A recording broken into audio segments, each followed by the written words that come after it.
Hello and welcome to Gapeys Grow Room.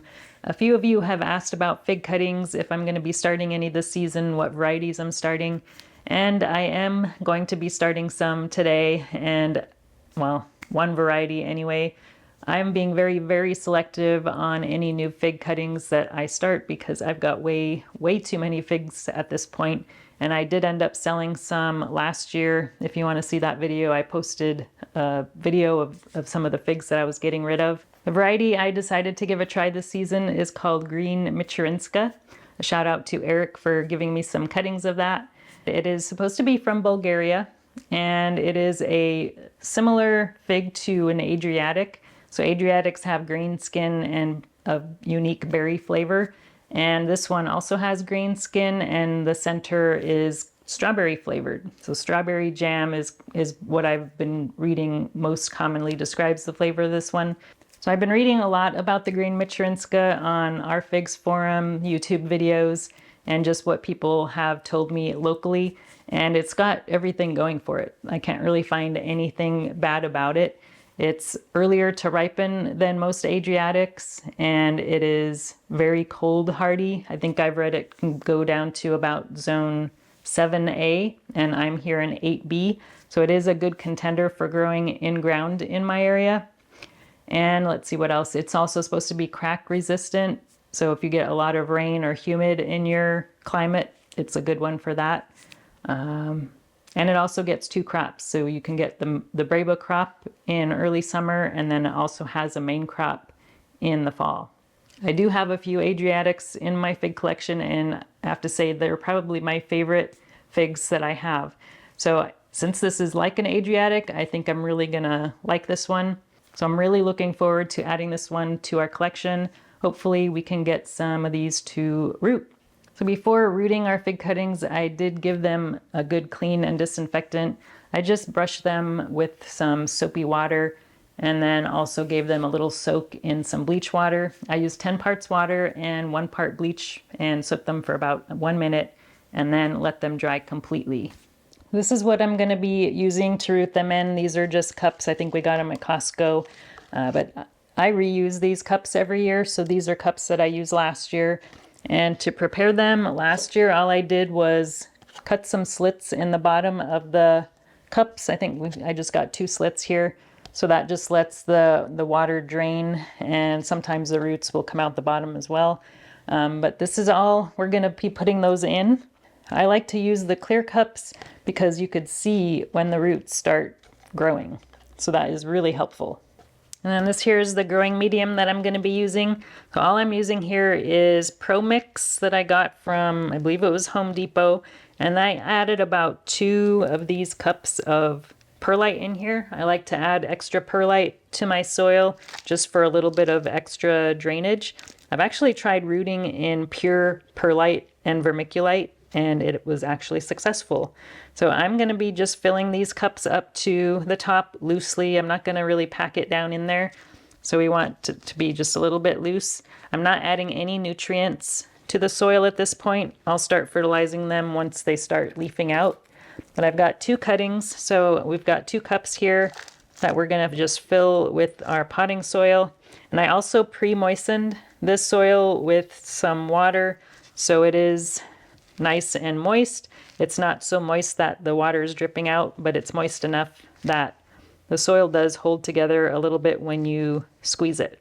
Before we get started, there's a few things I like to do. One of those is labeling our cuttings. Even though we've only got 1 variety this season, I'm still going to put a label on these, and I like to put the label up towards the top because the bottom half is going to be under soil. So I just use the initials GM for Green Michurinska. Sometimes it's a little bit hard to tell which is the top of the fig and which is the bottom. This one is pretty easy to tell because there's got this Y shape here at the top, so that is definitely the top of this fig. If you have a cutting like this, this is another one that's really easy to tell which is the top because you've got the apex bud here at the top. But both of the fig cuttings that I have for Green Michurinska don't have this apex bud. This is a cutting from one of my trees that I have in ground. And then this is the other one. This is really hard to tell which is the top because it doesn't have that Y. But if you look really close at the the nodes. You see this little kind of, it looks like it's kind of a broken off area here. That's where the leaf fell off last year. And there's a little tiny node right above that. That's where the new leaf is going to come out. And that's also where any figs come out. If it's a Breba producing fig, you'll see a little node here. It's kind of easy to see on this one. You can see there's a little bump here. So that's where a fig is going to come out of that one. So I'm not sure we're going to see any Breba figs come out of this one. Sometimes when you are rooting a cutting, you'll get a little fig baby. But we'll see what happens with this one. Here's another node down here. This particular cutting has 1, 2, 3, 4 nodes on it.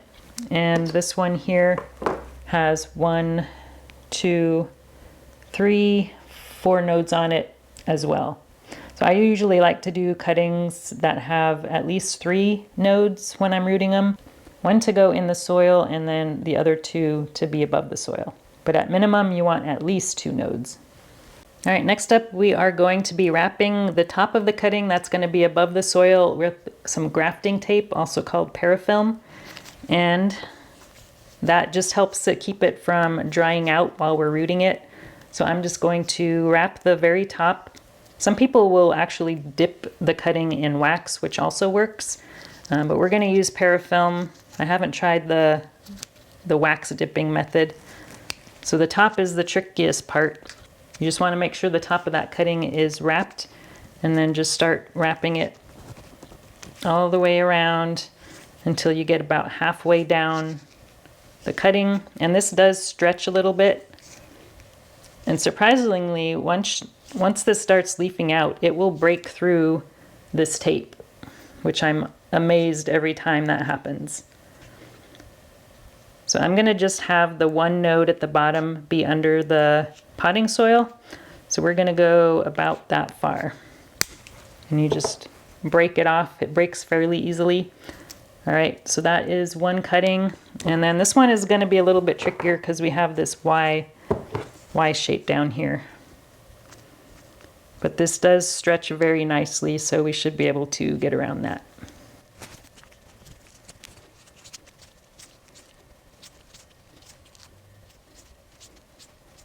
Okay, again, I'm going to just have this 1 node at the bottom that I'm going to have under the soil. So that's about 2 inches that we'll have down there. Okay, that looks pretty good. All right, the next step, we are going to just do a few little scrapes of at the bottom of the cutting, and that will help promote some root growth down there. So I like to just use my pruners, and we're just going to do a really light scrape. Just enough to see that green at the bottom. So I like to do maybe 3 scrapes. So that one looks a lot better. And then, all right, so that is 3 scrapes down at the bottom. And I usually see roots start growing along that scraped area. So this one is a little bit of a thinner cutting, so I'm only going to do 2 scrapes on the bottom of this one.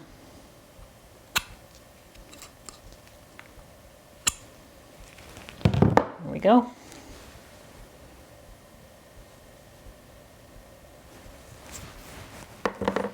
Before we put our cuttings in the soil here, I'm going to be using a rooting hormone. This one is called Clonex. This one's a rooting gel. You can also find rooting hormones in a powder form. And this one is an interesting color. It's very purple. But rather than dipping the cutting inside the container here, I am going to just pour a little bit in the bottom of one of these cups and just dip our cutting. You want to make sure to get the part where we scraped off in that rooting hormone. And then I just like to let it sit for a couple minutes to let that really soak in.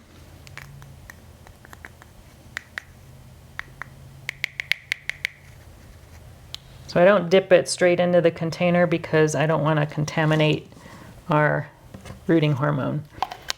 Before we jab our cutting into the potting soil, I like to make a little hole with a pencil, just deep enough that we want our cutting to go. And that just helps keep as much of that rooting hormone on our cutting as possible.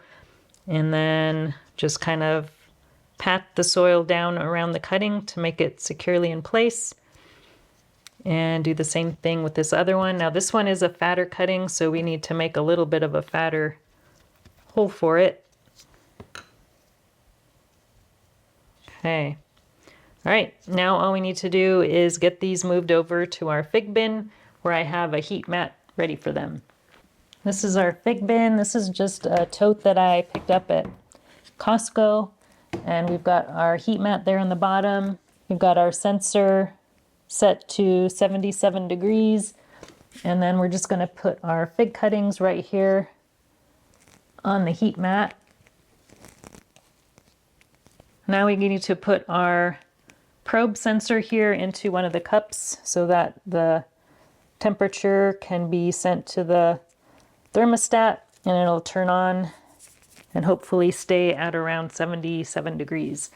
And then I'm also going to put this over the top just to keep in the moisture so it doesn't dry out.